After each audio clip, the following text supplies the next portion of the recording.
Alright, CM Waters here with Watercolors once again, and it's time to take a look at the last thing on our four-part Avenger focus. And oh boy, what a thing we're looking at today. But before we get started, let's go back in time and set up the scene. It's the late 1990s. After both X-Men and Spider-Man had successful animated series, a Fox studio head approaches two former X-Men writers to make an Avengers cartoon. That plan is put on hold as the network heads decided that a Captain America series would be better, but then those plans were put on hold when Marvel went into bankruptcy. When they pulled themselves out, the idea for an Avengers series was reintroduced and then the series was put into production. So, because Batman Beyond was popular at this time, everything about an idea of a modern day Avengers with reasonable powers and everything, we throw that all out the window for a slightly future and bodysuits of mechanical parts. But we'll look more into that as we look into Avengers United They Stand. Yeah, this series is notorious for being, well, the best way to put it is not good. Marketing it around a toy line can sometimes work, but this one, the main focus seemed to be on the battle armor that everybody wears. However, I do try to be fair and impartial about these things, so we're going to take a look at the first two episodes of the series to see how good or bad it is for sure. The story opens with our old buddy from Next Avengers, Ultron, and I'm sure he'll be just as menacing sounding as he was in that movie too. And like your creator, Ultron, you are perfect. If he were human, he'd be twirling a mustache right now. Ultron here, despite calling himself a perfect robot, is building himself a son, as it were, and after making Vision into a form that will later be turned to good... Please, if you looked at my Next Avengers review, that's not a spoiler, so don't get mad at me. Plus, it's in the title sequence. He tells Vision about the mission he's on. You shall help me purge the world of wretched humanity. Only one man understands who we are. And only he can stop us. Henry Cavill. Ant-Man, the leader of the Avengers. He shall be the first to perish. But first you're to clean up this mess I made. Do it because I'm your father. We cut to Avengers Tower now, and it's time to meet our heroes for the first time. We start with Hank Pym, going by Ant-Man instead of Giant Man, and his wife Janet. Hang on one second. Let me get my douchometer out to see how you compare with the Ultimate Avengers version of you. Somehow I'm just not sure I'm the one to lead you. Hank, what in the world do you mean? I'm not exactly Captain America, or Thor, or Iron Man, now am I? Wow. A modest version of Hank Pym? I must be in an alternate universe here. But yeah, Ant-Man in this series is actually the leader of the Avengers. Why? Well, mostly it's because they felt that they wanted to focus on the Avengers themselves and not have it be the Captain America and Iron Man and Thor show for the most part, focusing on the lower characters that nobody really knows about. To me personally, that's like making a Hanna-Barbera crossover thing without Yogi Bear, or Justice League without Superman and Batman. It just doesn't work, right? Because you wonder where these guys are here. Yes, Captain America and Iron Man would show up later in the series, but it was only one episode instead of, being the focus of it as the team leaders. Just doesn't make sense to me. Moving on with the team, we have the Scarlet Witch, who can apparently cause hexes, and a brutish guy by the name of Wonder Man. I said Wonder Man, not Wonder Woman. That's a whole different continuity altogether. During their interaction with each other, we get to see that there's a bit of a love between these two, but we'll get to more of that later. Let's go to the other two members of the team, Hawkeye, no, not the Next Avengers one, this father, and Tigra. Hey Hawkeye, I wanted a real workout. Wait a second. That voice sounds familiar. Where have I heard it before? You look nervous as a long-tailed cat in a room full of rocking chairs. Ah, that's where I've heard it before. Yeah, they reused a bunch of X-Men voices here. That's the most recognizable, but there is at least one more. We'll get into that later. The training sessions and playful banter is quickly interrupted as Vision and a group of Ultron robots attack the President's chopper. Naturally, the Avengers spring into action to help. Avengers, assemble! Oh yes, it's this. Yeah, I'm assuming they did this to save money on the budget in addition to promote the toy line. But from what I've seen, every episode of the show has this whole suit-up process in it.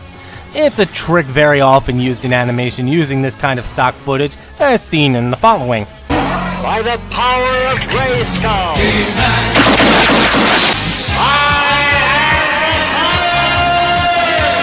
Ancient spirits of evil, transform this decayed form to Mumra, the ever-living!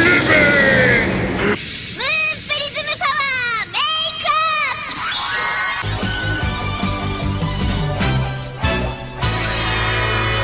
And if you don't want an animation example, well, there's always this. Morphin' time! Dragon Sword! Mastodon! Pterodactyl! Triceratops! Saber-tooth tiger! Tyrannosaurus! Yeah! Now that the stock footage is out of the way, we get to their first mission, and we see just how this group acts as a team.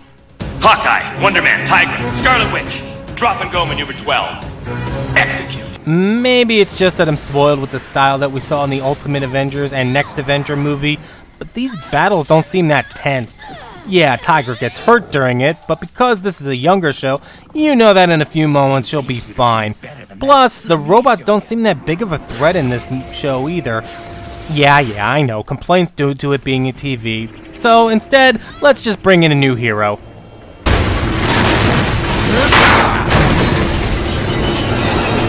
Thanks! Whoever you are! Sorry, I had to! The mission starts to go a bit south when Vision decides to do more than just stand around and guide things, actually attacking the President's chopper and bringing it to the ground. Ant-Man gives Hawkeye orders to protect the President, but that starts to go bad as well when Vision starts to attack the Avengers jet. Watch out for that! Freeze! Hawkeye is drawn away from the President and Falcon is forced to fly in and save him. Ant-Man is not happy about Hawkeye leaving his post. Hawkeye, I told you to protect the President. I did! Then I took on Mr. Bright Eyes to save your jet. Leaving your post got the President hurt. What? Did I miss a scene here? I mean, in the last scene we saw Falcon carrying the President and he seemed to walk off fine, and in the next scene he's on a stretcher and injured? Oh, but it gets even better. Take a listen to what this government agent guy says happened to him. Your boss and his kid would be squirrel food if we hadn't been there. The President doesn't see it that way. Out of his one good eye. It's like the animators got their script pages out of order when they drew this and they just didn't feel like fixing it as they were too busy doing stock footage. But back to our government jackass here. He apparently speaks for the President, and despite the group stopping a bunch of robots from endangering the public more than they could, he's acting like he's got a stick up his ass. Mr. Sikorsky, what exactly does the President want? Two things. He doesn't want to see that guy's face again, and he wants the Avengers to find the Falcon and make the guy part of your team. We choose our own members here. Fine. Then I've been authorized to make sure that the full force of the U.S. government will be used to make your lives miserable. Yeah, sure, the government will get involved. This is a superhero universe. The government's about as effective as a guy with a slingshot taking on a tank. But so they don't get in more trouble than they already are, Ant-Man says for the good of the team that Hawkeye will have to stay low for the moment. Naturally, our Archer friend doesn't take it that well. So, I'm the fall guy, right? If I'm not good enough to be seen with the Avengers, maybe I shouldn't be an Avenger. Fine, but leave your armor at the door. That stuff's not cheap, you know. Wonder Man tries to talk Hawkeye out of leaving, but apparently this is just something he has to do. So instead, while Ant-Man does an autopsy on the nearby robot, let's see what Ultron and Vision are up to back at the warehouse. Ant-Man will be occupied with the damaged drone, as I knew he'd be. Through its sensors, I've been able to ascertain certain weaknesses in the mansion's formidable defenses.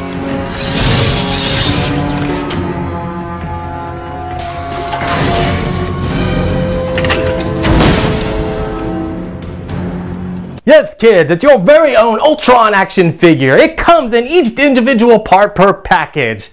Please, you know if they could get away with it, they would do that. Ultron's plan leads us back to Falcon in civilian form this time, going to Madison Square Garden with a nephew, when all of a sudden...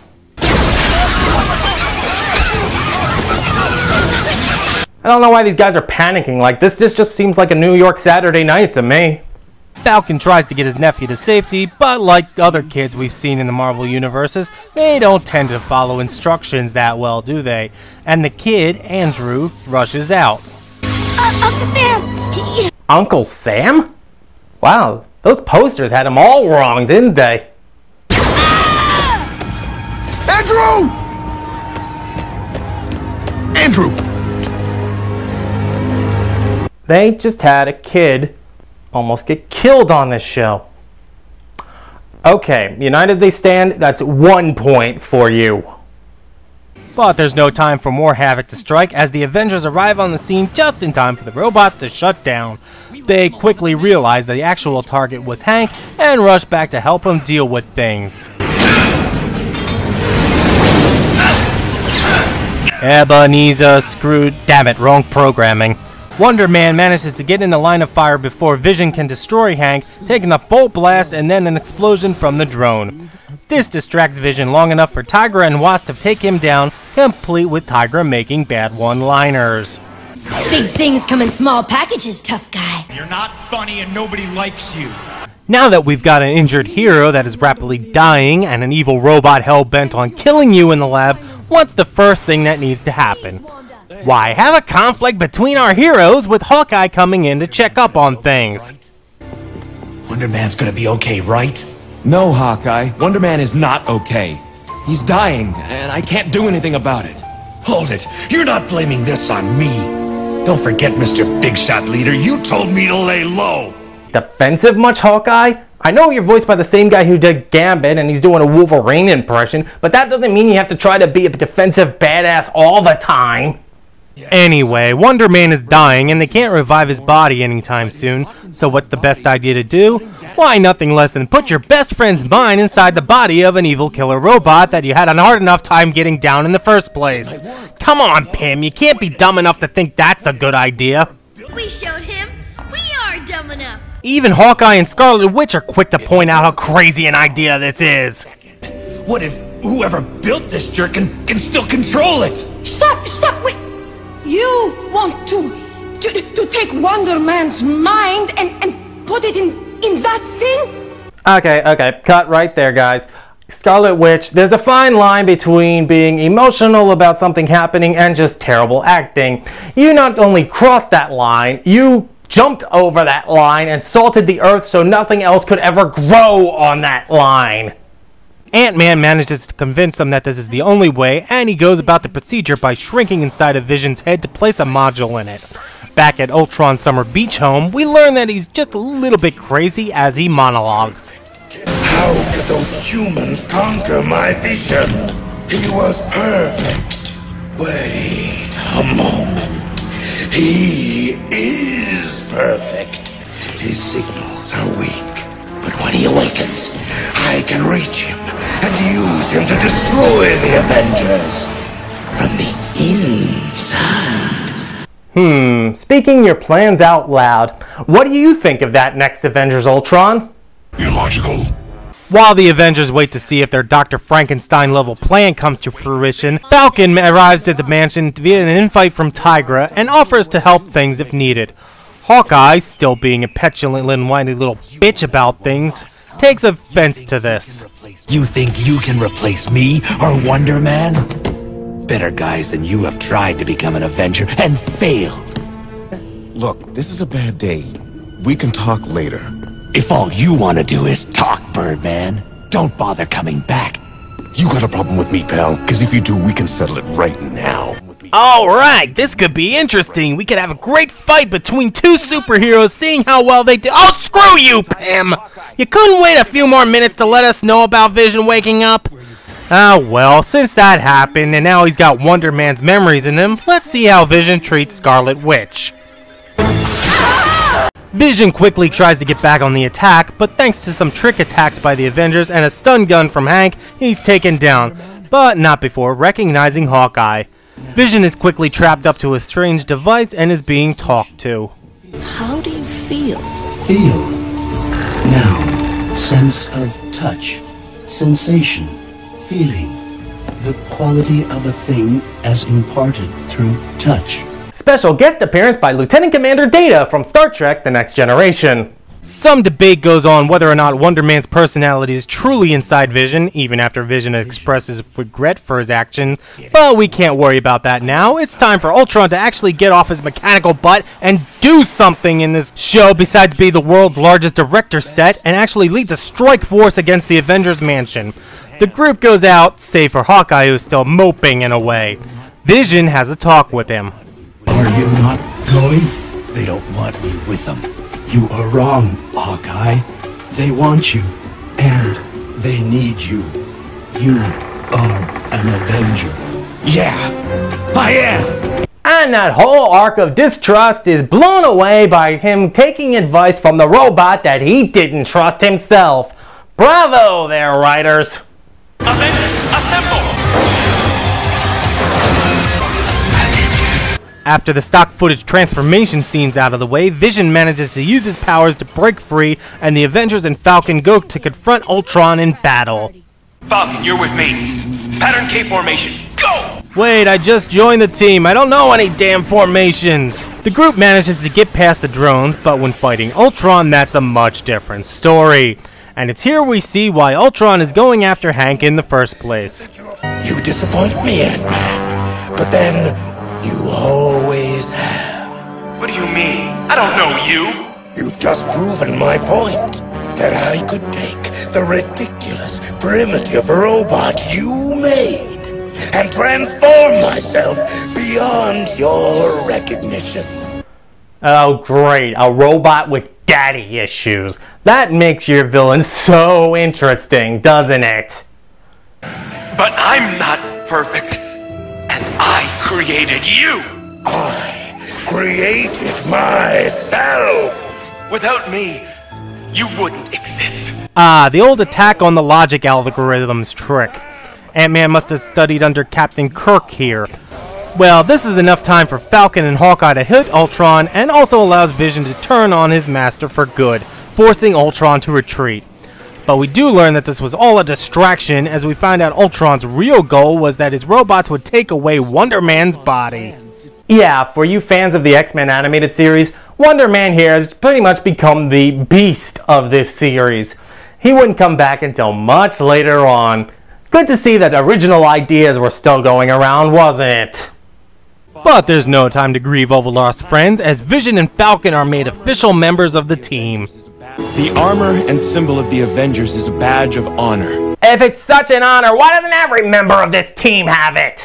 And so this two-parter ends with Hawkeye making a vow to find Wonder Man, and Ant-Man letting him know that he's still an Avenger, leading to the rest of the series for the very few people that actually watched it. From these two episodes alone, Avengers United They Stand had a unique concept going for them. Slightly in the future and without the big three save for the opening title card and 1 or 2 episodes, but they did get a chance to focus on the characters as well as they could. The personalities they gave them weren't that great, plus they introduced elements to the story that barely affected the rest of the episode, like that jackass government agent. I will be fair a little bit though. This series aired in 1999, and the only other show that had a group of superheroes from comic books at the time was Super Friends, and that's not the best example. So we can just chalk this up as a failed attempt, really. You know something though? Saying that makes me think. I've done Avengers for the past 4 episodes of this show. It's time to change things up there. Next episode, we're looking at the other side of the coin, because the next episode, we're taking a look at the Justice League.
Congratulations! Here's your plaque.